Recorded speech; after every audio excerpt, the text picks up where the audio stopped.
I'm going to kill everyone in this building until someone gives me my sister. Those were the words that the security camera at St. Jude's Medical Center captured at exactly 11:47 p.m. on a Friday night, spoken by a man so large that the camera had to pan upward just to capture his face. The footage would eventually be viewed over 40 million times, shared across every social media platform, dissected by news anchors and armchair experts who had never faced anything more dangerous than a traffic ticket. But none of them understood what they were really watching. None of them saw what I saw when I first reviewed that grainy black and white recording. The footage begins with peace. The emergency room waiting area is quiet, populated by the usual Friday night collection of minor injuries and worried family members. A security guard sits at his desk doing a crossword puzzle. Nurses move between stations with the practiced efficiency of people who have done this 1,000 times before. And then in the span of a single heartbeat, everything changes. A black SUV crashes through the metal bollards outside the ambulance bay, steam erupting from its destroyed radiator like the breath of some wounded beast. The driver's door doesn't open. It gets kicked completely off its hinges, and something steps out that doesn't quite look human. The man is enormous, easily 7 feet tall, with shoulders so wide they seem to block out the parking lot lights behind him. He stands in the pouring rain for just a moment, his head tilted back, and even without audio, you can feel the primal scream that tears from his throat. What happens next is chaos in its purest form. The giant charges the emergency room doors with a speed that seems impossible for someone his size. The tempered safety glass explodes inward like it was made of sugar. A 300-pound security guard, a man who played defensive line for the University of Washington, tries to intercept him and gets thrown across the room like a child's toy. Doctors freeze. Patients scream. And in the middle of all that terror, one person moves forward instead of back. She's tiny. 5'2", maybe 110 pounds, soaking wet. Her blonde hair is pulled back in a messy ponytail, and her scrubs hang loose on her frame like she borrowed them from someone twice her size. She looks like a librarian who wandered into the wrong building, like a strong gust of wind could knock her over. The timestamp on the footage reads 11:47:23 when she steps directly into the path of the charging giant. Everyone who watched that video thought the same thing in that moment. They thought they were about to witness a murder. They thought the tiny nurse was going to be torn apart by a monster she had no business confronting. They were wrong. They were so incredibly beautifully wrong. Within 6 minutes, the 7-foot giant would be unconscious on the floor, smoke rising from electrical burns on his hands and face. The tiny nurse would be slumped against a wall, bleeding from a dozen cuts, her body broken, but her patients alive. The nickname would spread across the internet within hours, a title she never asked for and never wanted. They called her the Titan Slayer. But the footage doesn't tell you who she really was. It doesn't explain why the smallest person in that emergency room was also its deadliest weapon. It doesn't reveal the 5 years of secrets she had buried, or the red dress she used to wear, or the reason her hands were steadier than any surgeons in the building. And it certainly doesn't tell you the truth about the giant, about why he was really there, about the sister he was trying to save, and the love that had twisted into something monstrous. This is the true story of what happened that night. The story the cameras couldn't capture and the news reports got wrong. The story of how a woman who had spent 5 years trying to disappear finally had to remember who she really was. The story of the night the predator became the prey. 7 minutes before the glass shattered, the emergency room at St. Jude's Medical Center existed in that peculiar state of tension that only healthcare workers truly understand. It wasn't quite calm because an emergency room is never truly calm, but it was balanced on a knife's edge between routine and catastrophe, and everyone who worked there could feel it in their bones. The fluorescent lights overhead hummed with that particular frequency that seems to exist only in hospitals, a low electrical buzz that becomes so constant you stop hearing it consciously, but never stop feeling it in the back of your skull. The rain outside had been falling for 3 hours straight, one of those Pacific Northwest storms that turns the sky into a solid gray ceiling and makes the whole world feel like it's slowly drowning. Water streamed down the floor-to-ceiling windows of the ambulance bay, distorting the parking lot lights into smeared yellow ghosts. It was 10:40 p.m. on a Friday, what the night shift staff called the witching hour, with a mixture of dark humor and genuine dread. This was the precise moment when the happy hour drunks had metabolized enough alcohol to start making truly catastrophic decisions, when the domestic disputes that had been simmering all week finally boiled over into violence when the overdose calls started rolling in from apartments and alleys across the city. The waiting room was about half full, with the usual collection of misery. A teenage boy cradling what was obviously a broken wrist, an elderly woman with a persistent cough that had worried her enough to brave the storm, a young couple whispering urgently to each other about something they clearly didn't want anyone else to hear. The smell of the place was something you never got used to, no matter how many years you worked there. Antiseptic cleaner layered over floor wax, layered over the sharp copper undertone of blood that no amount of mopping could ever fully eliminate. Recycled air pumped through overhead vents carried the ghost of every patient who had ever passed through these doors, the sick and the dying, and the merely frightened, all of them, leaving some invisible trace of themselves in the atmosphere. Underneath it all was the ever-present aroma of cafeteria coffee, burned and bitter, the lifeblood of every nurse and doctor who had ever pulled a graveyard shift. The emergency room itself was laid out in a careful geometry designed by people who understood that every second mattered when someone was dying. The main waiting area fed into a triage desk where patients were sorted by the severity of their conditions, and beyond that stretched the treatment area with its numbered bays, separated by curtains that provided the illusion of privacy without actually offering any. Trauma bays 1 through 4 lined the far wall, equipped with the kind of machinery that could restart a stopped heart or breathe for lungs that had given up.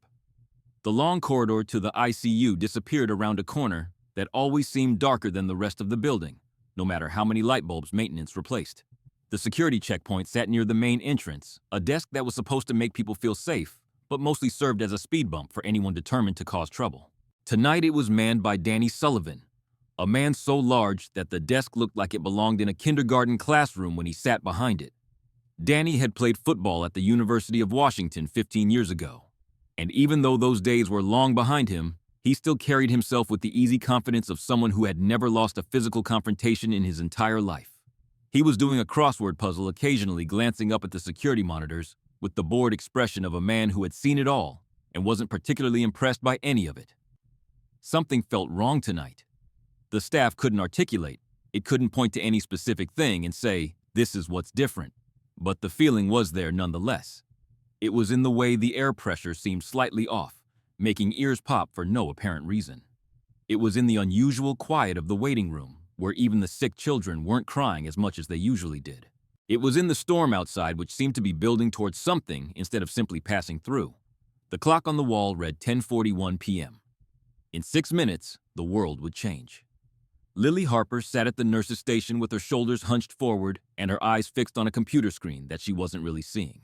Her scrubs were a faded blue that had been washed so many times the fabric was starting to pill at the seams, and they hung on her small frame like she had borrowed them from someone 2 sizes larger.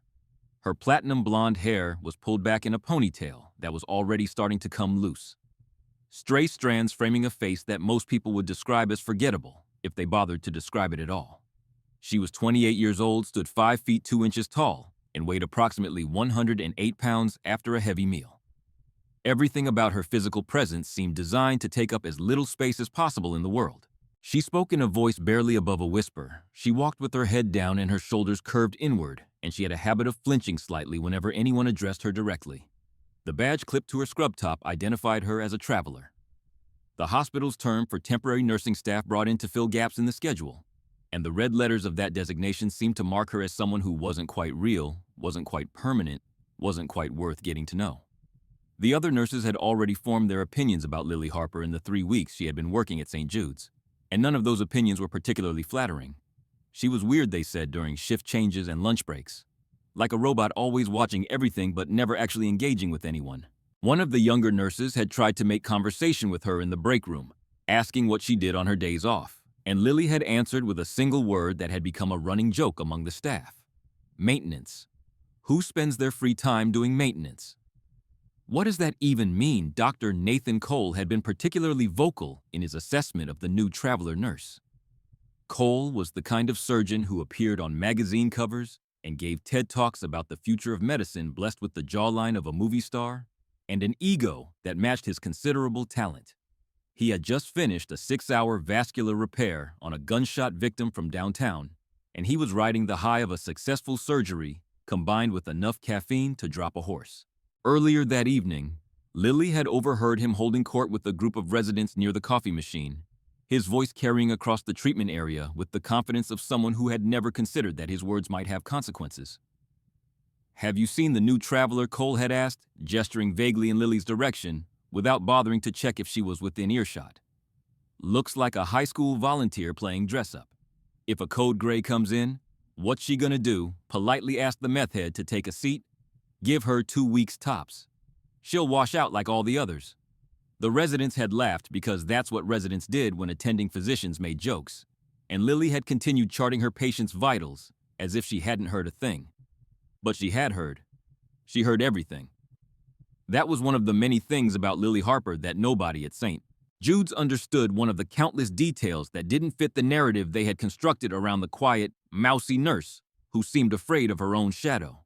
Because there were things about Lily Harper that her co-workers couldn't see, things hidden beneath the oversized scrubs and the downcast eyes and the whisper-soft voice. Things like the scar tissue that ran in a jagged line from her right collarbone down to her shoulder blade, hidden beneath the fabric where no one would think to look. Things like the way she never made a sound when she walked, her footsteps somehow silent, on floors that squeaked under everyone else's shoes. Things like the way she always knew exactly where the exits were in any room she entered, how her eyes would track them automatically, without her even being consciously aware of the habit. If anyone had been paying close attention, really paying attention in the way that Lily herself paid attention to everything around her, they might have noticed something else strange. When a metal tray crashed to the floor in the cafeteria 3 stories below, the sound echoing up through the building's ventilation system, every nurse at the station jumped. Every nurse except Lily. She didn't flinch. Instead, her weight shifted almost imperceptibly to the balls of her feet. Her shoulders dropped into a slight crouch, and her eyes swept toward the nearest exit before anyone else had even registered what the sound was. In her pocket, her fingers found the worn metal surface of a challenge coin that she carried everywhere she went. The insignia on its face had been rubbed almost smooth by years of nervous touching, but if you held it up to the light at just the right angle, you could still make out the shape of a medical cross superimposed over a pair of crossed rifles. It was a memento from another life, from a woman who had a different name and a different purpose, and a very different way of moving through the world. 5 years ago, Lily Harper didn't exist. 5 years ago, there was only Staff Sergeant Elena Vasquez, combat medic, attached to units whose designations were still classified and sent to places that didn't appear on any map. 5 years ago, there was a woman who could walk into any room and command it without saying a word. A woman who wore form-fitting red dresses to military galas and danced with men who would die for her without hesitation. A woman whose hands had saved dozens of lives and taken more than she cared to remember. That woman was gone now, buried under layers of anonymity and carefully cultivated weakness hidden behind a badge that said Traveler, because travelers didn't put down roots, didn't form attachments, didn't stay in one place long enough for anyone to start asking questions. Lily Harper was a ghost wearing the skin of an ordinary person, and she had spent 5 years perfecting the disguise. But tonight, her hand kept drifting to that challenge coin. Tonight, the old instincts were firing in ways they hadn't fired since she left the service. Tonight, something in the air tasted like copper and cordite, like blood and battle, like the moments before everything went wrong. The clock on the wall read 10:43 p.m. Lily Harper looked up at the security monitors above the nurses' station and felt the hair on the back of her neck stand up for no reason she could articulate. She whispered something to herself that no one else heard, something that had been drilled into her by instructors whose faces she could no longer remember. When the enemy is larger, be faster. When faster isn't enough, be smarter. When smarter isn't enough. She let the rest of the sentence trail off because she didn't want to think about what came after. Not yet. Doctor. Nathan Cole stood in the center of Trauma Bay 2, like a general surveying a battlefield, barking orders at the nurses and residents who scurried around him with the desperate efficiency of people who knew that any mistake would be met with withering contempt. He had been awake for nearly 18 hours at this point, running on a combination of surgical adrenaline and the kind of industrial-strength coffee that the hospital vending machines dispensed for 75 cents a cup, and his mood had shifted from merely arrogant to actively dangerous. Get me another unit of O negative, and someone tell the lab that if they take more than 5 minutes, I'm going to walk down there personally and have a conversation they won't enjoy. Cole snapped at a resident whose name he had never bothered to learn. And where is my suture kit? I asked for a suture kit 30 seconds ago. Does nobody in this building understand the concept of urgency? The patient on the table was a 43-year-old man who had been shot twice during what the police were calling a road rage incident, though the precise circumstances were still unclear. Cole had spent 6 hours repairing the damage to his inferior vena cava and reconstructing a portion of his liver, and the surgery had been successful by any objective measure. The man would live. The man would walk out of this hospital in a few weeks and return to whatever life had brought him to the point of getting shot in a parking lot on a Friday night.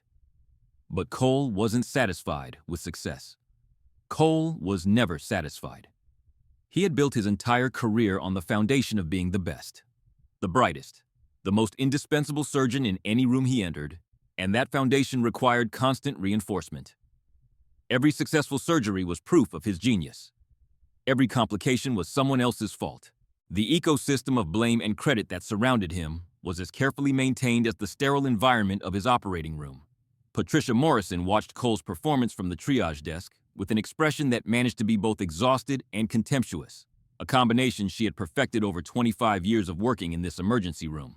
Patty, as everyone called her, was 52 years old and built like a longshoreman with forearms that came from a lifetime of physical labor and a face that had seen too much to be shocked by anything anymore. She had survived the crack epidemic of the 80s, the gang wars of the 90s, 3 hospital mergers, 2 changes in ownership, and countless doctors who thought their medical degrees made them gods. Cole was not impressive to Patty Morrison. Cole was a problem. She had to manage a source of conflict. She had to smooth over a personality disorder wrapped in surgical scrubs and a superiority complex. She had seen a dozen Nathan Coles come through this hospital over the years. Brilliant men who confused their technical skills with wisdom and their confidence with competence. Most of them eventually learned humility, usually through some catastrophic failure that their egos couldn't explain away. The ones who didn't learn either quit or got fired. Either way, Patty would outlast them all. What did interest Patty Morrison in a way that she couldn't quite articulate even to herself was the new traveler nurse who had been working the night shift for the past 3 weeks. There was something wrong about Lily Harper, something that didn't add up no matter how many times Patty tried to do the math. The girl was quiet and timid and seemed to jump at her own shadow, which was exactly the kind of nurse who washed out within the first month at a level 1 trauma center. But she also moved wrong, walked wrong, stood wrong in ways that Patty had only ever seen in one other type of person. Her grandson had served 2 tours in Afghanistan before coming home with a head full of nightmares and a body that never quite relaxed. He moved the same way Lily Harper moved, always aware of the exits, always scanning for threats, always carrying himself like violence might erupt at any moment, and he needed to be ready for it. Patty had never asked Lily about her past, because that wasn't the kind of question you asked a traveler who clearly didn't want to be known, but she had filed the observation away in the mental cabinet, where she kept all the things that might become important later. The ambulance bay doors burst open with a pneumatic hiss, admitting a gust of cold rain-scented air, and 2 paramedics pushing a gurney at a near sprint. Overdose female mid-20s. The lead paramedic shouted, his voice cutting through the chaos of the treatment area. Found unresponsive at a residence approximately 40 minutes ago. Pupils fixed and dilated, BP crashing, respiratory rate at 6. We pushed Narcan on scene with minimal response. The emergency room snapped into action with the practiced precision of a machine that had performed this exact sequence thousands of times before. Dr. Cole abandoned his post-surgical posturing and strode toward the incoming gurney, already calling out orders for IV access and arterial blood gas analysis. Nurses materialized from various corners of the treatment area, each one falling into their assigned role without needing to be told. Even Lily Harper moved toward the commotion, though she positioned herself at the periphery, where she could observe without getting in the way. The woman on the gurney was young, maybe 24 or 25, with dark hair that was matted with sweat and pale skin that had taken on the grayish tinge of oxygen deprivation. Her eyes were open, but unseeing, and her breath came in shallow gasps that seemed to take more effort than her failing body could afford. She was wearing a thin sundress that was completely inappropriate for the weather, and her arms bore the telltale track marks of someone who had been fighting a losing battle with addiction for a long time. Lily noticed something that nobody else was paying attention to. In the chaos of the transfer from gurney to treatment table, the patient's personal belongings had been tossed into a plastic bag and left on a chair beside the bed. A purse battered and worn with the strap broken. Lily picked it up without thinking, an automatic response from her training that said all information about a patient could be relevant. Inside the purse was a wallet with no cash, a phone with a cracked screen, and a photograph. The photograph showed two people. One was the woman on the table, her face healthy and smiling in a way that bore no resemblance to the gray mask she wore now. The other was a man. An enormous man, easily 7 feet tall, with shaved head and gentle eyes, and arms wrapped protectively around the woman, like he could shield her from everything wrong in the world. On his neck, clearly visible in the photograph, was a tattoo of a single word in elegant script: Grace. Lily looked at the woman on the table, then at the photograph, then at the chart that one of the nurses had started filling out. Patient name, Grace Brennan. Emergency contact, Dominic Brennan. Relationship listed as brother. Something cold settled in Lily's stomach, the kind of premonition that had saved her life more times than she could count in places far more dangerous than this hospital. She looked at the photograph again, at the massive man with the protective embrace and the gentle eyes, and she heard a voice in the back of her head that sounded like the instructor who had trained her a lifetime ago. That man would die for her. That man would kill for her. And right now, someone needs to find out where that man is. The clock on the wall read 10:45 p.m. Lily felt it before she could name it, a subtle wrongness in the air that made her body react before her conscious mind had a chance to process what was happening. Her spine straightened almost imperceptibly, her weight shifting to the balls of her feet in a movement so automatic that she wasn't even aware she had done it. The challenge coin in her pocket suddenly felt heavier, like it was trying to remind her of something she had spent 5 years trying to forget. The sensation was difficult to describe to anyone who hadn't been trained to recognize it. It wasn't exactly a sound, though there was a low-frequency vibration that seemed to travel through the floor tiles and up through the soles of her sensible nursing shoes. It wasn't exactly a change in the air pressure, though her ears had popped slightly, and there was a thickness to the atmosphere that hadn't been there a moment ago. It was more like the feeling you get right before a thunderstorm breaks, that electric anticipation that makes the hair on your arm stand up and your heart beat a little faster for no reason you can articulate. The fluorescent lights overhead flickered once, twice, 3 times, casting the treatment area into a strobe-like pattern of light and shadow that made everyone look like they were moving in stop motion. Someone muttered something about the storm interfering with the power grid, and one of the maintenance staff made a note to check the emergency generators. Normal explanations for an abnormal feeling. Reasonable responses to an unreasonable atmosphere. Lily wasn't looking at the lights. She was looking at the security monitors mounted above the nurses' station, the same monitors she had glanced at 100 times over the past 3 weeks without really seeing them. Tonight, she was seeing them. Tonight, her eyes were tracking movement in the parking lot that she couldn't quite make out through the rain-distorted camera feed. Tonight, every instinct she had spent 5 years burying was screaming at her to pay attention, to prepare to remember who she used to be and what she was capable of doing. Danny Sullivan looked up from his crossword puzzle at the security desk, his pen frozen in midair as something outside caught his attention.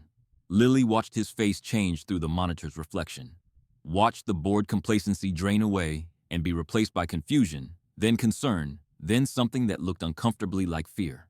Danny Sullivan was 6 feet 4 inches tall and weighed 280 pounds, a former football player who had spent his entire adult life being the biggest and strongest person in any room he entered.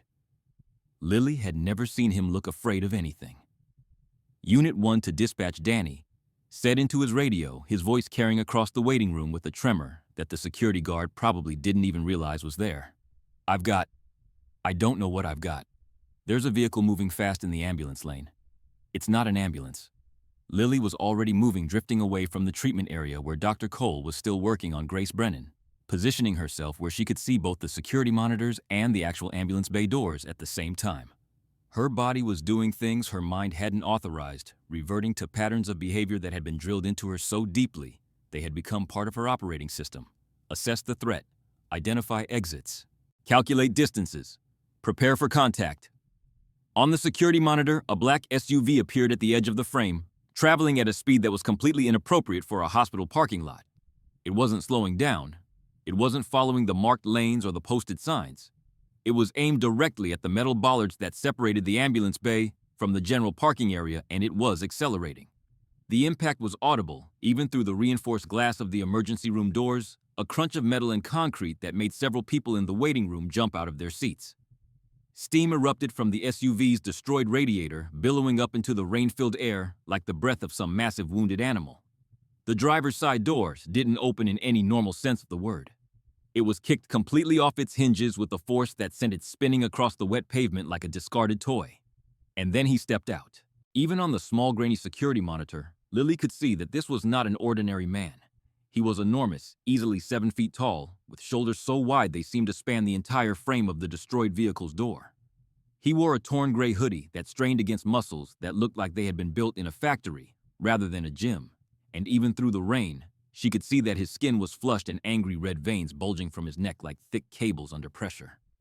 He stood in the downpour for a moment, his massive head tilted back toward the sky, and though the camera had no audio, Lily could see the scream that tore from his throat.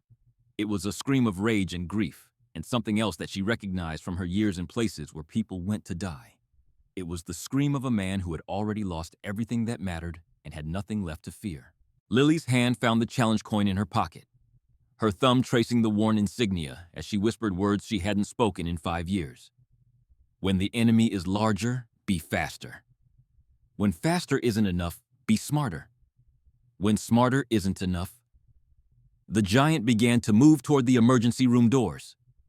Be ruthless. The man who stepped out of that wrecked SUV was named Dominic Brennan, though Lily wouldn't learn that name for several more minutes. What she learned immediately, what everyone in that emergency room learned in the span of a few terrifying seconds, was that conventional rules did not apply to whatever was coming toward them through the rain. He moved with a speed that seemed physically impossible for someone his size, covering the 20 yards from the SUV to the emergency room doors, in what felt like the time it takes to draw a single breath. His feet didn't seem to touch the puddles that had formed on the pavement, or if they did, they displaced so much water that it looked like small explosions trailing in his wake. His arms pumped at his sides with the mechanical efficiency of a machine designed for a single purpose, and that purpose was clearly not peaceful. The emergency room's automatic doors were designed to open quickly to accommodate the rapid movement of gurneys and the urgency of medical professionals responding to crises.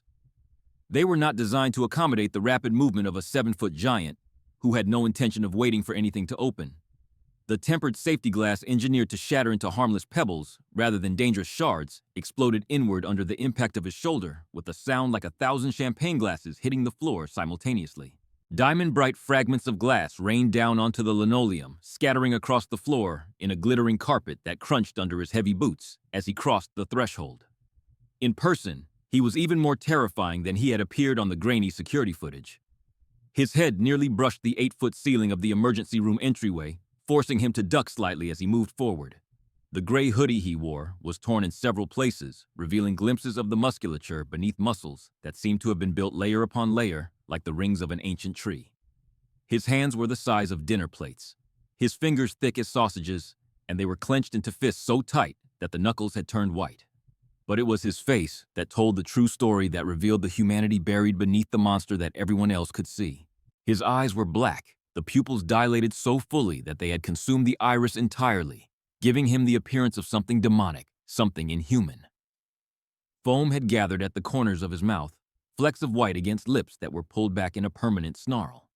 His skin was flushed that angry red that Lily recognized from her medical training as a sign of extreme cardiovascular stress, and the veins in his neck pulsed visibly with each thunderous beat of his heart. This was excited delirium syndrome, a state of extreme agitation that occurred when the body's chemical systems went catastrophically wrong. Adrenaline flooded the bloodstream in quantities that normal human physiology was never designed to handle, granting strength and speed that bordered on the superhuman, while simultaneously destroying the body's ability to regulate pain temperature or rational thought. People in excited delirium had been known to shrug off taser strikes, to fight through pepper spray, to take multiple gunshot wounds and keep coming like they hadn't felt a thing. They were not monsters, but they were something very close to it. Yet, even through the chemical fog that had consumed his higher brain functions, something human remained visible in Dominic Brennan. Something desperate and terrified and heartbreakingly familiar to anyone who had ever loved someone enough to destroy themselves trying to save them. When he opened his mouth and screamed, the words that came out were not the random sounds of madness. They were a name. Grace, where is Grace? Lily felt her blood run cold. Grace, the woman on the table in Trauma Bay 2, the overdose patient they had been working to stabilize. The woman in the photograph smiling in the arms of a giant who looked at her like she was the only thing in the world worth protecting. This wasn't a random attack. This wasn't a junkie having a psychotic break or a drunk looking for a fight. This was a brother trying to save his sister, and in his current state, he would tear through anyone and anything that stood between them. She watched him scan the emergency room with those terrible black eyes, watched him process the screaming patients and the frozen staff, and the layout of the space with a tactical awareness that shouldn't have been possible for someone in his condition. Military training, she realized with a start. The way he cleared the corners with his eyes, the way he positioned his body to minimize exposure, the way he moved with purpose rather than chaos. All of it spoke to years of combat training that had been burned so deeply into his muscle memory that even a complete breakdown of higher cognition couldn't erase it. On his neck, clearly visible now that he was inside, and the light was better, she could see the tattoo she had noticed in the photograph. Grace. Elegant script professionally done, placed where he would see it every time he looked in a mirror. A permanent reminder of the person who mattered most. A brand that proclaimed his identity to anyone who cared to look. And underneath the torn collar of his hoodie glinting in the harsh fluorescent light, she could see something else. Dog tags. Military dog tags, the kind that soldiers wore in combat zones so their bodies could be identified if the worst happened. Oh God. Lily whispered a prayer and a realization at the same time. He's not the villain. He's the victim. But that didn't change what was about to happen. That didn't stop the giant from moving toward the trauma bay where his sister lay dying. That didn't prevent the violence that was inevitable when an unstoppable force encountered a room full of vulnerable people. He was going to hurt someone. He was going to hurt a lot of people. And unless someone stopped him, he was going to destroy himself and everyone around him trying to save the only person he had left to lose. The clock on the wall read 10:47 p.m. Danny Sullivan had been the head of security at St. Jude's Medical Center for 7 years, and in that time, he had handled more violent situations than he cared to remember. He had tackled knife-wielding psychiatric patients, restrained drug addicts in the throes of withdrawal, broken up fistfights between gang members who had ended up in adjacent treatment bays. He was 6 feet 4 inches tall, weighed 280 pounds, and he had never, not once in his entire life, encountered a situation that his size and strength couldn't handle. This was different. This was something else entirely. Danny stepped into the center of the hallway with his taser drawn, positioning himself between the giant and the rest of the emergency room in a stance he had practiced 1,000 times during training. His voice was steady when he spoke because he was a professional, and professionals didn't let fear affect their performance. But there was a tremor underneath the words that he couldn't quite control. Sir, stop, right there. This is a restricted area. The giant didn't stop. The giant didn't even slow down. He looked at Danny the way a man might look at a speed bump in a parking lot. An obstacle to be noted and then immediately dismissed. His black eyes swept over the security guard's substantial frame and found nothing there worth respecting, nothing that registered as a threat to whatever mission was driving him forward. Danny fired the taser. It was a perfect shot, the kind of shot they used in training videos to demonstrate proper technique. The two barbed prongs flew through the air and embedded themselves squarely in the center of the giant's chest, the wires trailing behind them like the strings of some obscene marionette. 50,000 volts of electricity crackled through those wires, enough to drop any normal human being, enough to override voluntary muscle control and turn a charging attacker into a convulsing heap on the floor. The giant looked down at the wires in his chest. He didn't convulse. He didn't fall. He didn't even seem particularly inconvenienced. He simply reached up with one massive hand, grabbed the wires and the barbs attached to them, and ripped them out of his own flesh in a single smooth motion. Blood welled up from the wounds, trickling down his chest in thin red streams, and he didn't appear to notice. "Oh, Jesus," Danny whispered, and for the first time in his adult life, he understood what it meant to be completely outmatched. The giant grabbed Danny by the front of his tactical vest, the fabric bunching in that enormous fist like tissue paper. For a moment, they were face to face, the security guard's feet dangling several inches off the floor, and Danny could see something in those black eyes that would haunt his nightmares for years to come. Not anger, not hatred, but desperation. The desperate fury of a man who had nothing left to lose. Then the giant threw him. Danny Sullivan weighed 280 pounds, the majority of which was muscle built over years of dedicated weight training. The giant threw him across the waiting room like he was made of straw, a casual flick of the wrist that sent the security guard sailing through the air in a trajectory that would have been comical if it wasn't so terrifying. Danny crashed into a row of metal chairs, the impact folding the furniture around his body like origami. And then he hit the wall behind them with a sound that made several people scream. He didn't get up. Blood was pooling under his head from a wound that would later require 17 stitches to close, and his breathing had gone shallow and irregular. But he was alive. He would survive. The giant had held back. Some part of him had held back even in the depths of his madness. The emergency room had descended into chaos. Patients were screaming, scrambling over each other in their desperation to reach the exits. Nurses were abandoning their stations, pressing themselves against walls, looking for any kind of cover that might protect them from the monster that had invaded their world. Dr. Cole had frozen in place, his surgical confidence evaporating in the face of a threat that couldn't be solved with a scalpel and a steady hand. Only one person in that room moved forward instead of back. Only one person pushed against the tide of fleeing bodies, positioning herself with the calm deliberation of someone who had done this before, who had faced worse than this and survived. Lily Harper didn't look like a hero. She looked like a victim waiting to happen. A small blonde woman in oversized scrubs who had no business being anywhere near the violence that was unfolding. But her eyes told a different story. Her eyes had gone cold and calculating, processing information at a speed that would have seemed impossible to anyone who didn't know what she really was. She was counting footsteps, measuring distances, identifying potential weapons in the environment around her. She was doing the math that her training had burned into her brain, the math that told her exactly how long it would take the giant to reach the trauma bay, exactly how many people would get hurt if no one stopped him, exactly what she would have to do and what it would cost her. The clock on the wall read 10:48 p.m. The giant moved through the emergency room like a force of nature, and nature, as everyone in that building was learning, did not concern itself with the fragility of the things in its path. He wasn't attacking randomly, wasn't lashing out at everything around him in mindless fury. There was a terrible purpose to his destruction, a method to the madness that made it somehow worse than pure chaos would have been. He was searching. His black eyes swept the room with each step forward, scanning faces, reading signs, processing the layout of the emergency room with that military precision that even his shattered mind couldn't completely override. "Where is she?" He screamed the words tearing from his throat in a voice that barely sounded human. Grace. A male nurse whose name Lily didn't know made the mistake of trying to be brave. He stepped into the giant's path with his hands raised, saying something about calming down, about talking through whatever was wrong, about there being help available if he would just stop and listen. The giant didn't stop. He didn't listen. He backhanded the nurse with a casual swipe that sent the man spinning into a supply cart, scattering medical supplies across the floor in a cascade of plastic and metal. Another security guard appeared from somewhere, a younger man, who must have been called from another part of the hospital, and he was carrying a canister of pepper spray that he deployed directly into the giant's face.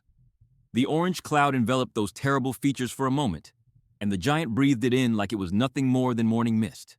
He didn't cough. He didn't flinch. He wiped his eyes with the back of one massive hand and kept moving. The path of destruction was leading somewhere specific. Lily could see it now, could trace the vector of the giant's movement through the emergency room and predict exactly where he was going to end up. Trauma Bay 2. The room where Grace Brennan was fighting for her life, where Dr. Cole had been working to stabilize her before the world exploded into chaos. The giant was following something that no one else could perceive. Some combination of instinct and memory and desperate hope that told him exactly where his sister was located. The problem was clear to anyone who understood the situation, which at this point was probably only Lily. If the giant reached that trauma bay in his current state, he would destroy everything in his path, trying to get to his sister. He would rip out IV lines and overturn equipment and interfere with the treatment that was keeping Grace alive.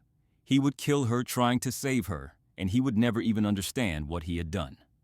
Grace. The scream echoed through the emergency room, bouncing off the walls and the ceiling, and the hard floor filling the space with a sound that was equal parts rage and grief and love, corrupted into something monstrous. "I'm coming. Grace. I'm coming." Lily watched the giant flip a gurney out of his path, watched 200 pounds of steel and wheels crash into a wall with enough force to crack the drywall.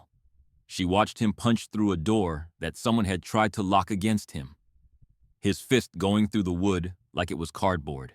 And she made a decision that part of her had known was coming from the moment she felt that first vibration through the floor. She couldn't outfight him. She couldn't outrun him. She couldn't call for help because the help that existed in this building was either unconscious or frozen with fear. The police were minutes away, and minutes might as well be hours when you were counting the seconds until someone died. But she could redirect him. She could draw his attention away from the trauma bay, away from the vulnerable patients and the frozen staff, away from his sister and toward herself. She could buy time with the only currency she had available.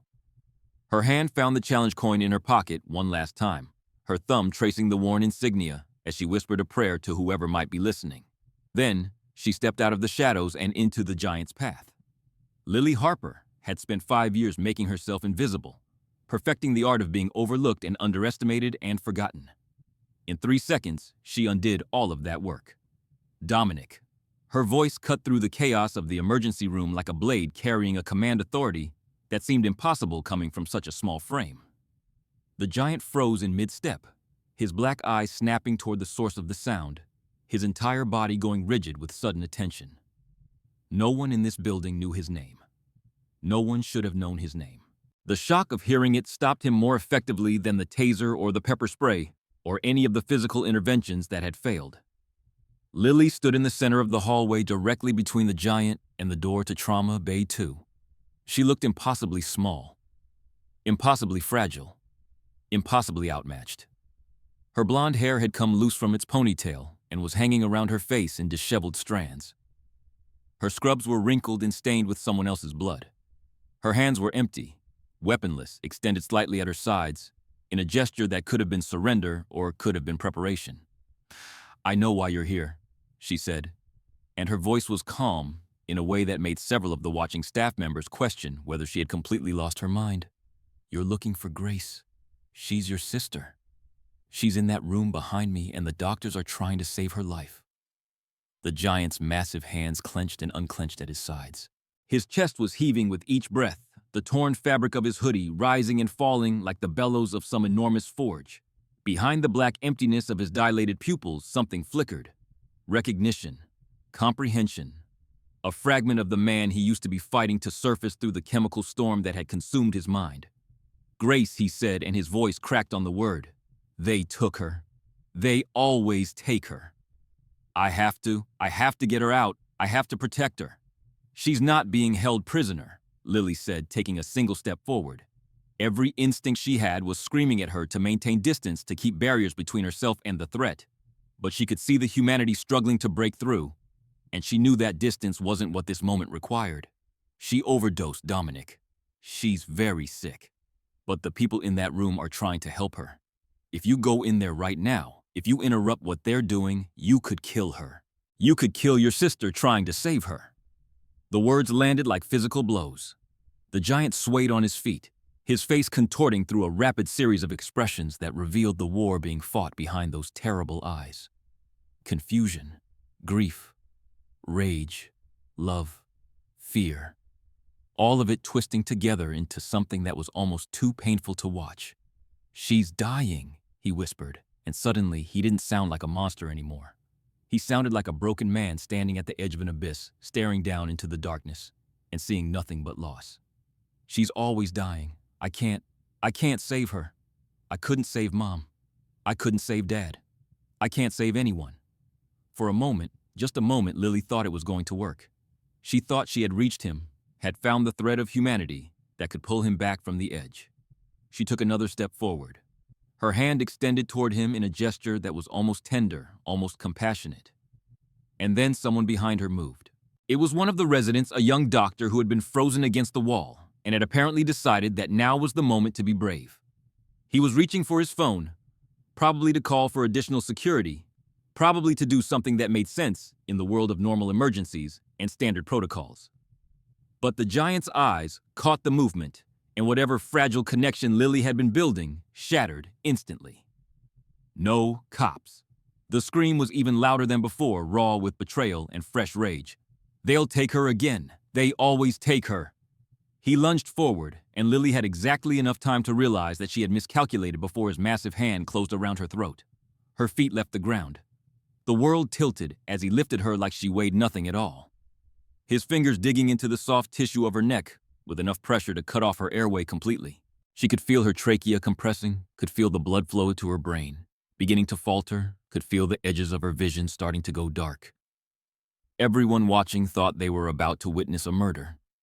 They thought the tiny nurse had made a fatal mistake, had overestimated her ability to reach a monster who was beyond reaching. They were wrong. Because Lily Harper wasn't fighting his grip. She wasn't clawing at his hands or kicking her feet, or doing any of the things that a normal person would do when they were being strangled to death. Her body had gone almost limp, conserving oxygen, minimizing energy expenditure, waiting for the precise moment when his attention wavered. And when that moment came, she moved. The clock on the wall read 10:51 p.m. The pressure around Lily's throat was absolute, a crushing force that seemed designed to demonstrate just how fragile the human body really was when confronted with something that operated outside normal parameters. Dominic Brennan's hand was so large that his fingers nearly overlapped around her neck, and the strength behind that grip could have snapped her spine with minimal additional effort. Her feet dangled 5 inches off the ground, her body suspended in the air like a puppet whose strings had been cut.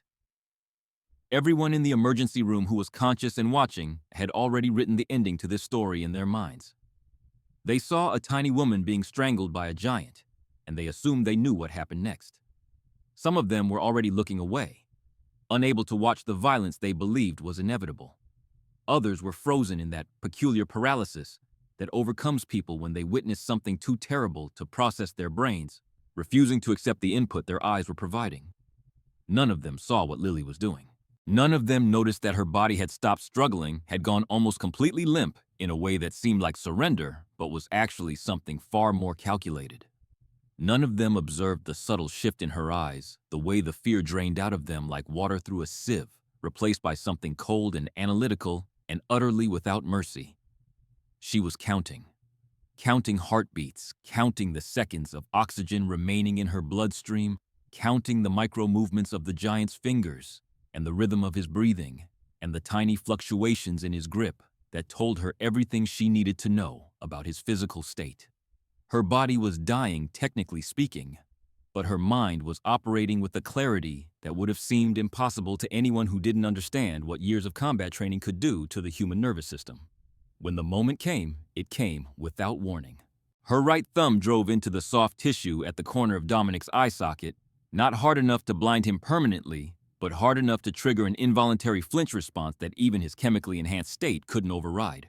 At the same instant, her left hand found the pressure point behind his ear, a cluster of nerves that connected to the vestibular system and could disrupt balance even in someone who felt no pain.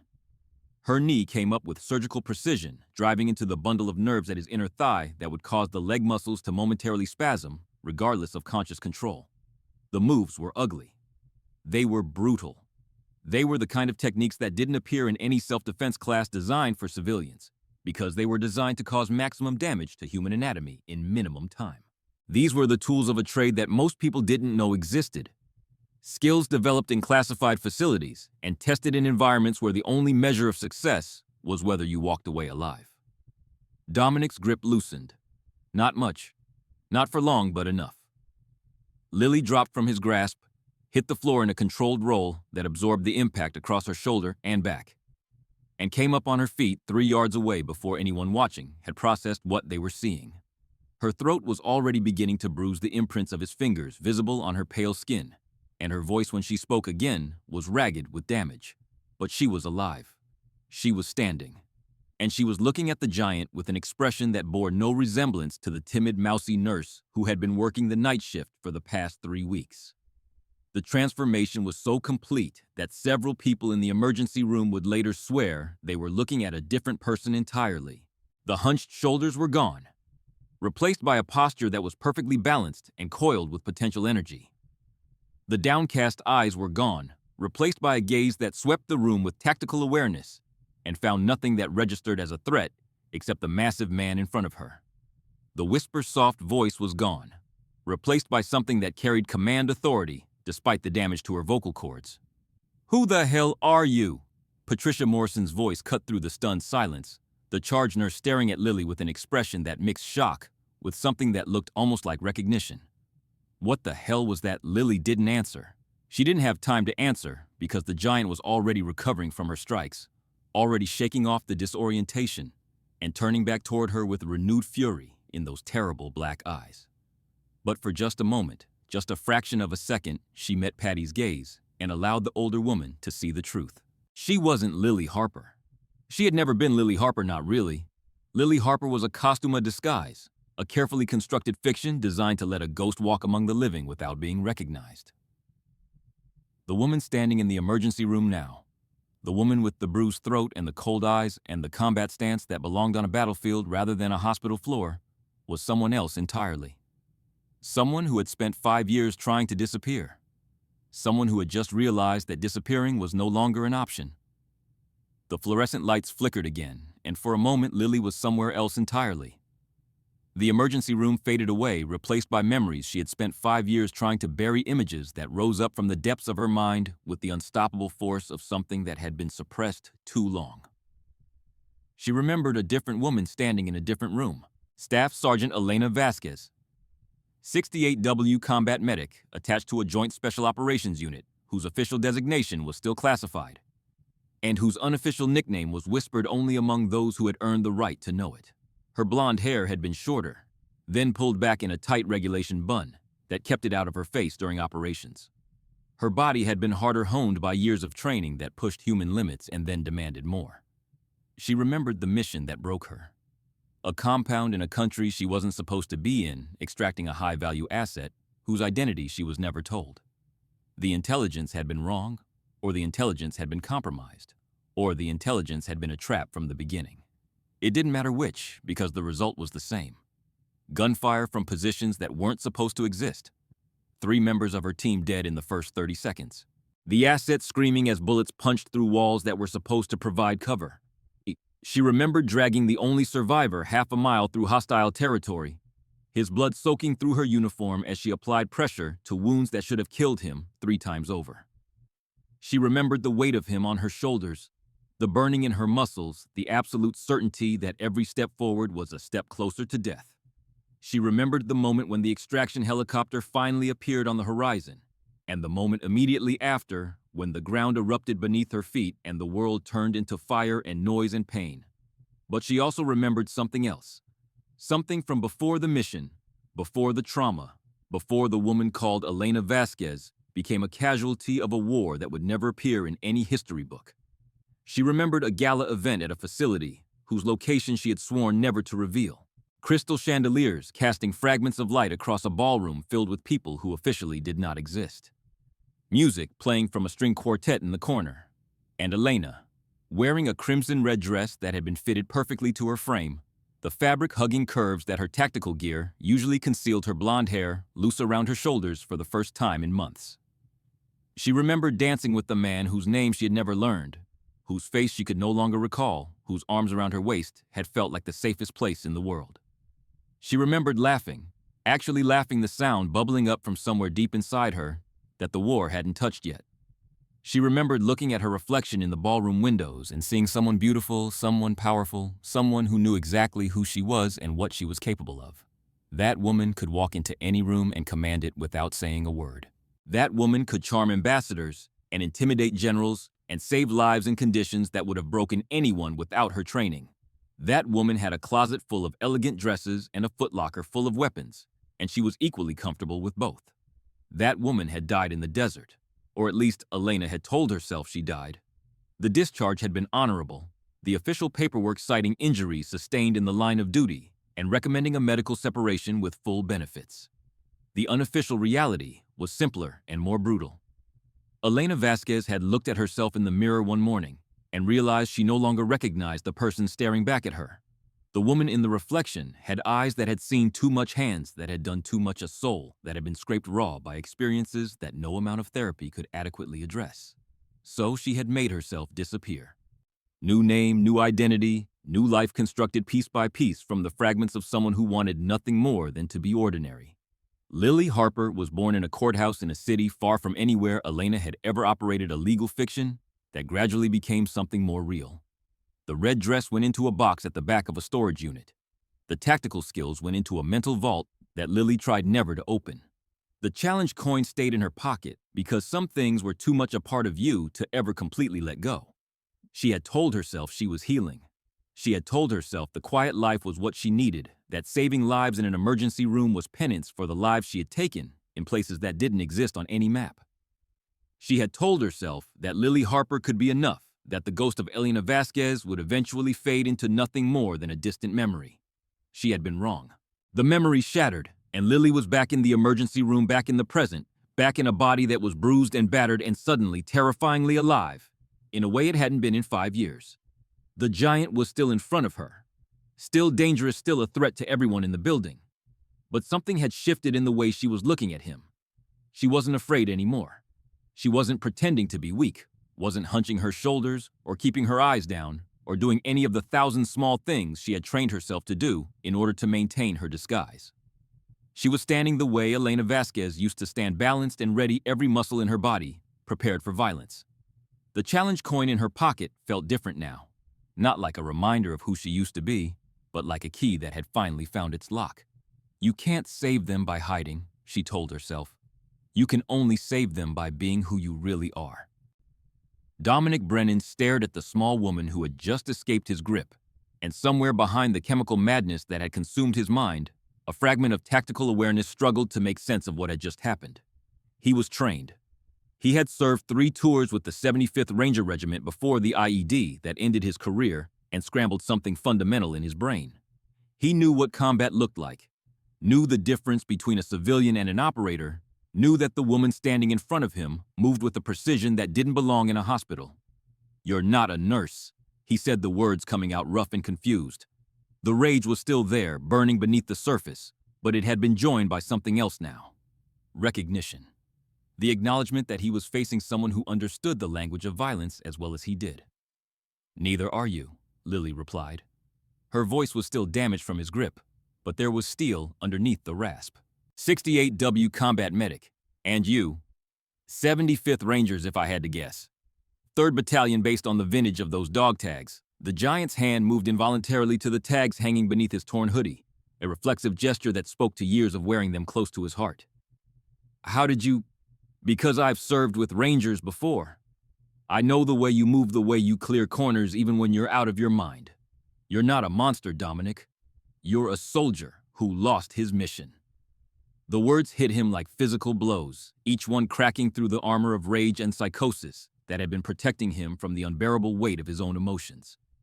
His massive frame shuddered, his black eyes blinking rapidly as conflicting impulses warred for control of his nervous system. "Grace is all I have," he whispered, and suddenly the giant didn't sound like a threat anymore. He sounded like a man standing at the edge of a cliff, staring down into an abyss that had been calling his name for a very long time. "Mom and Dad died in a car accident when I was 19. I raised her. I took care of her. I was supposed to protect her. Lily didn't move, didn't break eye contact, didn't do anything that might shatter the fragile moment of connection that was forming between them. What happened? She started using after I got back from my 3rd tour. She couldn't handle watching me fall apart, and I couldn't handle watching her watch me fall apart, and we just kept destroying each other." His voice cracked on the words. "I tried everything. Rehab, interventions, threats, begging. Nothing worked. Nothing ever works. How did you end up here, Dominic? Walk me through it." The question seemed to anchor him somehow, gave his fractured mind something to focus on besides the overwhelming need to find his sister and the overwhelming fear that he was already too late. "She checked herself out of a facility this morning.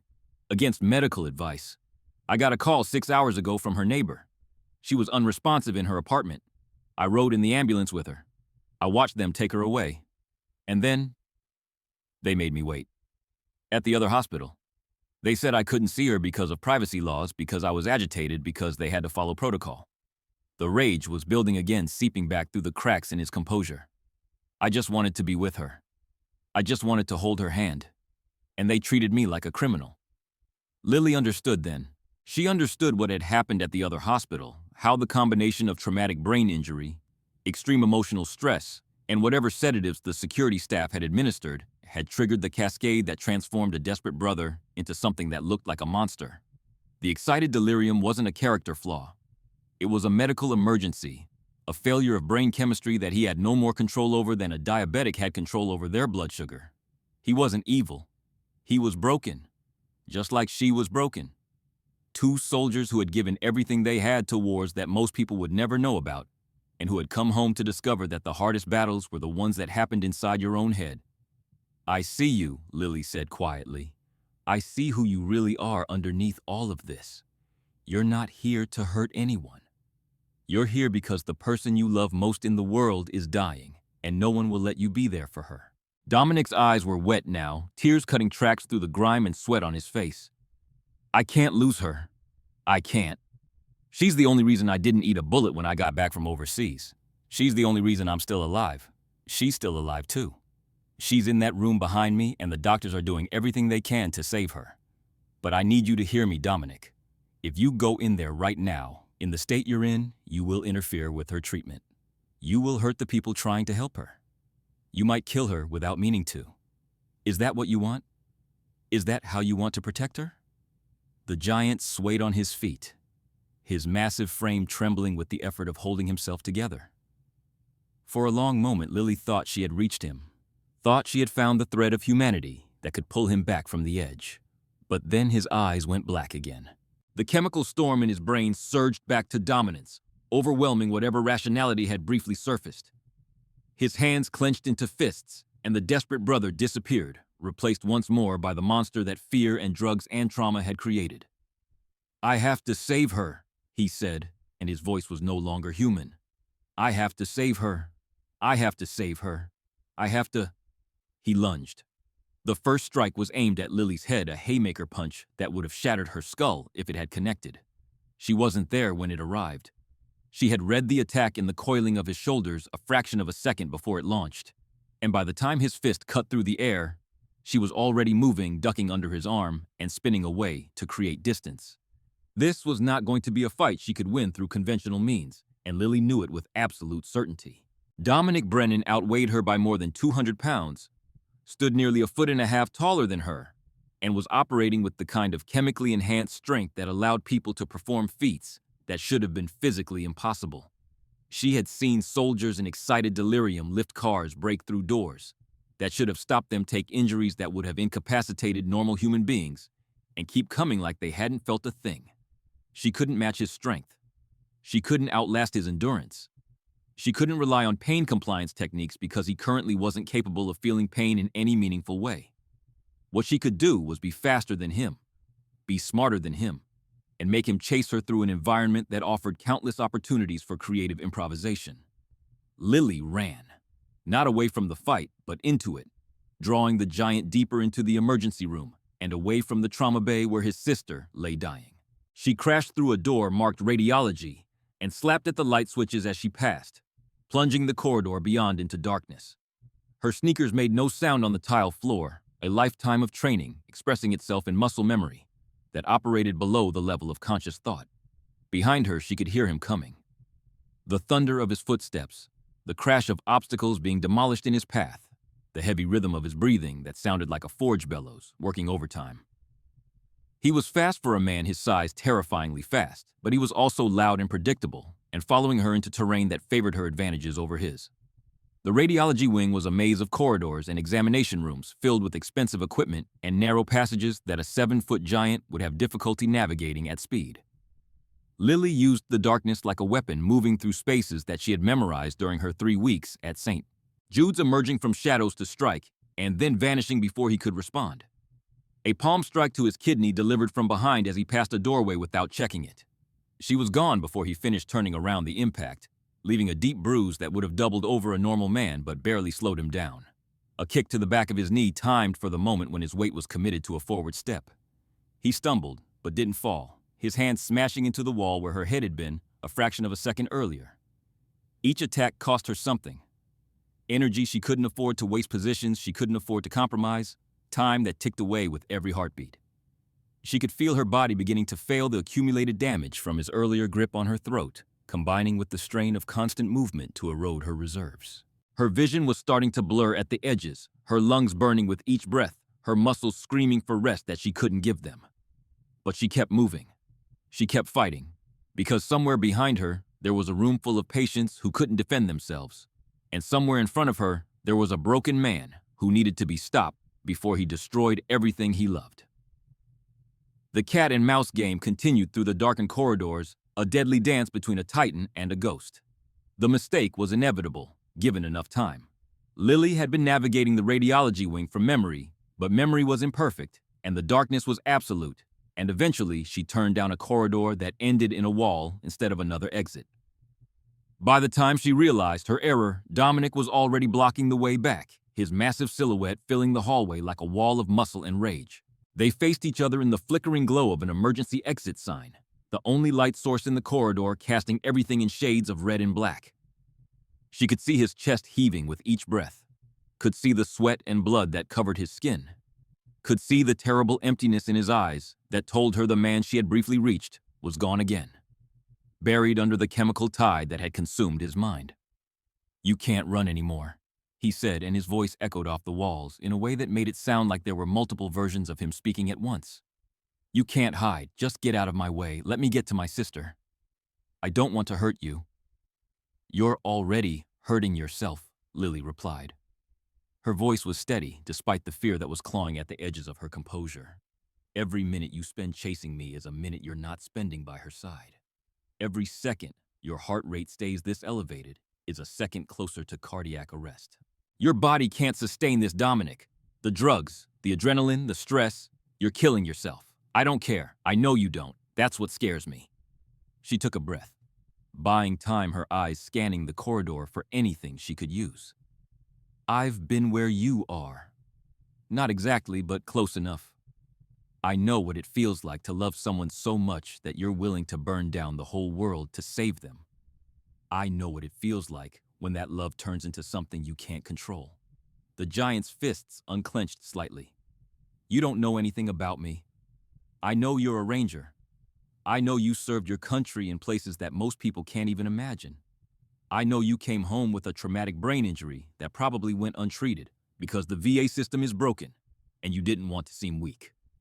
She was guessing now, but his face told her she was guessing correctly.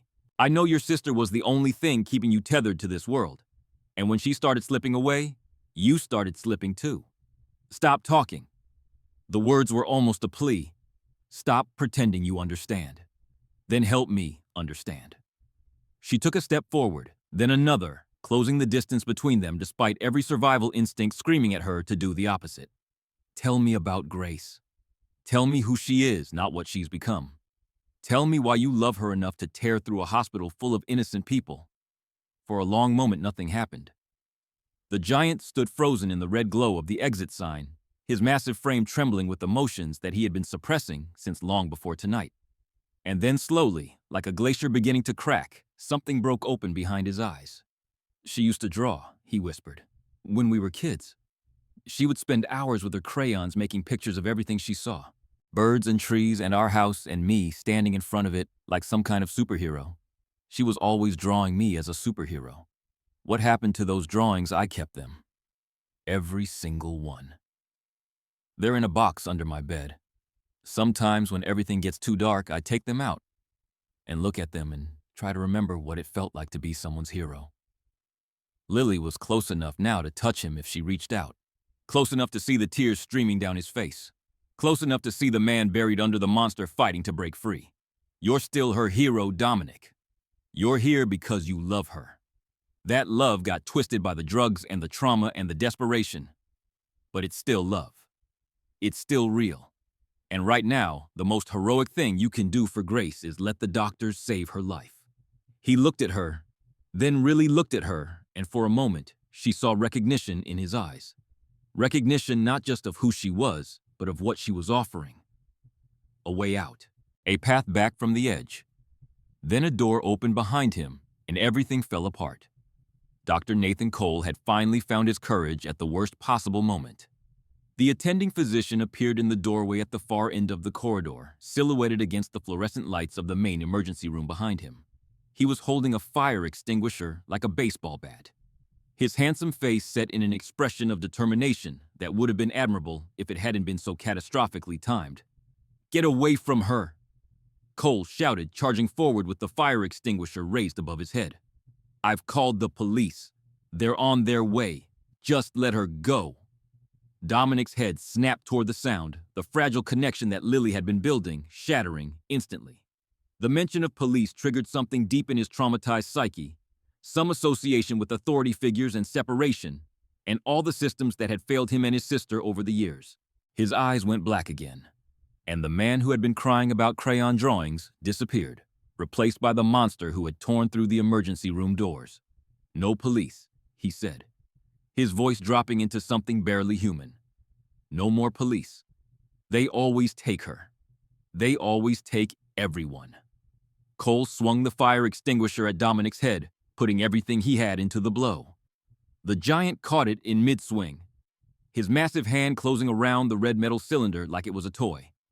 For a moment, they stood frozen, the surgeon straining with all his strength to complete an attack that had already failed.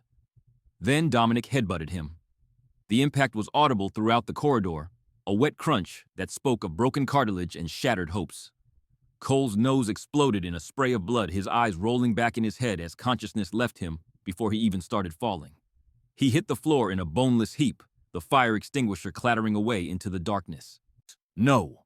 Lily lunged forward, trying to position herself between the giant and the fallen surgeon, but she was too slow, too damaged, too late. Dominic kicked Cole's unconscious body aside and kept moving, heading back toward the emergency room, back toward the trauma bay, where Grace was fighting for her life. Nothing Lily had said mattered anymore. Nothing she could do with her bare hands would be enough to stop him. But then the cavalry arrived and everything got worse. Officer Kevin Walsh came through the emergency room doors with his weapon drawn, responding to a call about a violent disturbance that had been dispatched while Lily and Dominic were playing cat and mouse in the radiology wing. He was 31 years old, a 10-year veteran of the Seattle Police Department, and he had never seen anything like the scene that greeted him. The emergency room looked like a war zone. Broken glass everywhere, overturned equipment, blood smeared across the floor in patterns that suggested someone had been dragged or thrown. A security guard was being attended to by nurses in one corner, his head wound still bleeding through the bandages. Medical staff were huddled against walls, their faces white with fear. And in the center of it all, moving toward him with unstoppable purpose, was the largest human being Officer Walsh had ever seen. Police freeze. Walsh leveled his service weapon at the giant, his training taking over despite the terror that was clawing at his professional composure. "Get on the ground now." "Hands where I can see them." Dominic didn't freeze. Dominic didn't get on the ground. Dominic looked at the gun being pointed at his chest and saw nothing but another obstacle between him and his sister. Walsh fired once. The bullet caught Dominic in the left shoulder, spinning him slightly with the impact, blood spraying from the wound in a pattern that painted the wall behind him. A shot like that should have dropped any normal person. It should have at least stopped their forward momentum, made them reconsider their choices, given some indication that the laws of physics still applied. Dominic kept coming. Walsh fired again, but his hands were shaking now, the reality of the situation overwhelming his training. The second shot went wide, punching a hole in the wall 6 inches from the giant's head. Before he could fire a third time, Dominic was on him. The officer went through the window of the ambulance bay with enough force to shatter the reinforced glass, his body tumbling across the wet pavement outside before coming to rest against the wheel of a parked ambulance. His body cam still recording captured the rain falling on his unconscious face and the giant turning back toward the interior of the hospital. Lily watched all of this from the mouth of the radiology corridor, her mind racing through options that were rapidly narrowing to a single terrible point. Tasers didn't work. Bullets didn't work. Pepper spray fire extinguishers, physical intervention. Nothing that operated according to normal rules had any effect on a man whose body had been hijacked by chemistry and trauma. She needed something else. Something that could bypass muscle and bone and rage. Something that could reach directly into the electrical impulses that controlled his heart and his nervous system. Her eyes fell on the crash cart in the corner of the treatment area, its red surface visible through the chaos like a beacon. The defibrillator. 360 joules of electrical current designed to restart a heart that had stopped beating, or to stop one that was beating too fast. Lily moved through the wreckage of the emergency room with a purpose that bordered on possession, her damaged body operating on reserves that she hadn't known she still possessed. The crash cart was 15 feet away, then 10, then 5, her hands reaching for the defibrillator paddles before she had fully formulated the plan that her instincts had already committed to. Dominic. She screamed his name with every ounce of volume her damaged throat could produce, forcing the sound out through tissue that felt like it had been scraped raw. Your sister is stable. I saw the monitors before everything went crazy. Her vitals are improving. She's going to live. The giant stopped. Turned. Those terrible black eyes found her across the destroyed treatment area, and for a moment, there was something behind them that might have been hope. You're lying, he said, but there was uncertainty in his voice now. Everyone lies. Everyone always lies. Why would I lie? Lily was working as she spoke, her hands moving with the automatic precision of someone who had performed this exact procedure dozens of times before. Paddles out. Power on. Charge setting to maximum. I'm not your enemy, Dominic. I'm not the system that failed you. I'm just a nurse who wants to save lives, including yours. The defibrillator whined as it charged the sound building toward the high-pitched tone that indicated full capacity. 360 joules. Enough to restart a stopped heart. Enough to override the electrical signals controlling his muscles. Enough to end this one way or another. Grace Brennan, room 304. I saw her chart. I saw her vitals. The Narcan is working. Her blood oxygen is improving. She's fighting Dominic. She's fighting to come back to you. But she can't do that if you're dead or in prison. She can't do that if the brother she loves destroys himself trying to save her. Dominic swayed on his feet, the words hitting him like physical blows. The bullet wound in his shoulder was bleeding freely now, dark red spreading across the gray fabric of his hoodie, and his face had gone pale beneath the flush of his chemically elevated blood pressure. He was dying. Even without the defibrillator, his body was tearing itself apart from the inside. I just want to see her, he whispered, and suddenly he sounded like a child. A lost, broken child who had run out of strength and didn't know how to stop fighting. I just want to hold her hand. Please, please let me see her. I know. Lily stepped closer, the charged paddles humming in her hands. I know you do, and I swear to you on everything I've ever believed in that I will make sure you get to see her. But first you have to stop. First you have to let the doctors do their job. First you have to trust me. For one eternal moment she thought it was going to work. She thought the words had finally penetrated the chemical fog, had finally reached the man buried under the monster. Dominic's eyes flickered. His fists unclenched. His massive frame seemed to sag as the fight drained out of him. Then his knees buckled, and he started to fall, and Lily realized with horror that he was collapsing toward her. 315 pounds of unconscious weight, about to crush her against the floor. She didn't think. She acted. The paddles came up pressed against his chest as he fell. Her thumb found the discharge button without conscious direction. Her mouth formed the word that every medical professional says before delivering a shock. Even though there was no one to clear, even though she was the only person close enough to feel the current. Clear. 360 joules surged through Dominic Brennan's body at the exact moment his weight drove Lily backward into the crash cart. The electricity found the path of least resistance through his cardiovascular system, overriding the chaotic signals that had been driving his heart to beat faster and faster and faster. His muscles contracted all at once, a full-body spasm that lifted him slightly off the ground even as gravity was pulling him down. The sound was not the sharp crack of movie defibrillators. It was a deep, resonant thump that Lily felt in her own chest like the heartbeat of something impossibly large. Dominic's eyes flew open, the black depths of his dilated pupils suddenly flooding with white as his irises spasmed. His mouth opened in a silent scream. Smoke curling from the points where the paddles had contacted his skin. Then he fell.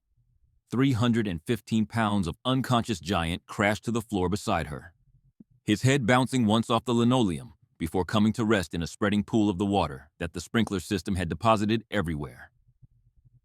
His chest rose, fell, rose again. The chemical tide that had been driving him toward destruction had been broken, the electrical reset of the defibrillator forcing his cardiac rhythm back into something approaching normal. He was alive. The monster was gone, and only the broken man remained. Lily let the paddles drop from her hands. She tried to stand, found that her legs had apparently decided to stop working, and settled for sliding down the side of the crash cart until she was sitting on the wet floor next to the man she had just saved and stopped. "Mission complete," she whispered to no one in particular. And then the world went dark. The SWAT team breached the emergency room doors 4 minutes and 37 seconds after Lily Harper lost consciousness, a flood of black armored operators flowing into a space that had already fallen silent. They came expecting a war zone, expecting active resistance, expecting the kind of chaos that required flashbang grenades and coordinated room-clearing techniques. What they found was something else entirely. The giant lay on his back in the center of the treatment area, smoke still rising from the electrical burns on his chest, his breathing shallow but steady. A police officer was being pulled through the shattered window by paramedics, his body cam still recording footage that would be viewed millions of times in the coming days. A surgeon lay unconscious near the radiology corridor, his face a mask of blood already being attended to by nurses who had emerged from hiding once the danger had passed. And sitting against a crash cart, her blonde hair matted with sweat and blood, her neck ringed with purple bruises in the shape of a giant's fingers, was the smallest person in the room. The SWAT team leader approached her with his weapon lowered, his training telling him that this woman was not a threat, even as his instincts told him that something about her didn't add up. "Ma'am, are you okay? Can you hear me?" Lily's eyes opened slowly, taking a moment to focus on the armored figure crouching in front of her. She looked at him, then at the unconscious giant, then at the destroyed emergency room around her. When she spoke, her voice was barely a whisper, scraped raw by damage that would take weeks to fully heal. "I'm going on break," she said. Then she passed out again. Lily woke in a hospital bed with Patricia Morrison sitting in the visitor's chair, the charged nurse's face wearing an expression that mixed exhaustion with something that looked uncomfortably like respect. The morning light was streaming through the window, which meant she had been unconscious for at least 6 hours, and every part of her body hurt in ways that reminded her of mornings after combat operations in places she was no longer supposed to remember. Grace Brennan made a full recovery, Patty said, answering the question that Lily hadn't asked yet. She regained consciousness about 2 hours ago. First thing she asked for was her brother, and Dominic's psychiatric hold at Harborview. The defibrillator shock broke the excited delirium, and the doctors say there's no permanent cardiac damage. He'll face charges for what he did, but his lawyer is already arguing diminished capacity. Patty paused, her hard eyes softening slightly. "He asked about you, the nurse who stopped him. He wanted to say thank you." Lily looked at the ceiling, processing information that felt like it belonged to someone else's life. What about Dr. Cole? Broken nose, 2 black eyes, and a severely bruised ego. He's already talking about how brave he was for confronting the attacker. Patty's voice carried a note of dry amusement. "I made sure to mention to the hospital administrator that he charged in and got himself knocked unconscious while you were the one who actually stopped the threat. His promotion to department head has been indefinitely postponed. The security footage everywhere. Officer Walsh's body cam too. You're famous, Lily. Or should I call you something else?" Patty leaned forward, her eyes sharp with the intelligence that had allowed her to survive 25 years in emergency medicine. "I've worked with a lot of nurses. None of them move the way you move. None of them fight the way you fight. So I'm only going to ask this once, and you can tell me to mind my own business if you want. Who are you really?" Lily was quiet for a long moment, her fingers finding the challenge coin that someone had placed on the bedside table, along with her other personal effects. She turned it over in her hand, feeling the worn insignia, remembering the woman who used to wear red dresses and dance at military galas. "I'm Lily Harper," she finally said. "I'm a nurse at St. Jude's Medical Center, and I think I'm finally ready to stop running from who I used to be." 6 weeks later, Lily walked through the repaired emergency room doors with her badge displaying new tech staff instead of traveler. Big Danny Sullivan stood up from the security desk and offered her a salute that she returned with a small smile. The scars were still healing, both the visible ones on her neck and the invisible ones that ran much deeper, but something had changed in the way she carried herself. The hunched shoulders were gone. The downcast eyes were gone. In their place was a woman who had finally made peace with all the versions of herself. A young nurse named Jessica Mills was waiting at the station, fresh out of nursing school, and visibly terrified of her first real shift. She looked at Lily with the wide-eyed wonder of someone who had seen the viral footage and couldn't quite believe she was standing next to the woman in the video. "They call you the Titan Slayer," Jessica said. Is it true? Did you really take down a 7-foot giant with the defibrillator? Lily adjusted her scrubs and considered the question. I didn't slay anything, she said finally. I just did what needed to be done to protect the people who couldn't protect themselves. That's the job. It's not about being a hero. It's about being the last line of defense when everything else fails. She handed Jessica a pair of gloves and nodded toward the trauma bay. Come on. Dr. Cole gets cranky if we're slow, and trust me, you don't want to see me when I'm cranky either. As they walked down the corridor, Lily's hand drifted to her pocket to the challenge coin that she still carried everywhere she went. It felt different now. Not like a reminder of who she used to be, but like a promise of who she had finally become. She was Lily Harper. She was Elena Vasquez. She was a nurse and a soldier and a survivor. And somewhere in a rehabilitation facility across the city, a giant named Dominic was learning to live again, while his sister drew pictures of the woman who had saved them both. The rookie was gone forever. The veteran had finally come home, and that, my friends, is the true story of Lily Harper and the night she became the Titan Slayer. It's a reminder that heroes don't always look the way we expect them to look. Sometimes they're small. Sometimes they're quiet. Sometimes they've spent years hiding from themselves, waiting for the moment when they finally have to remember who they really are. Dominic Brennan was a force of nature that night, 315 pounds of rage and grief and love, twisted into something monstrous. But Lily Harper was a force of will. She saved her patients. She saved the police officer. She saved the doctor who had mocked her. And in the end, she even saved the monster himself.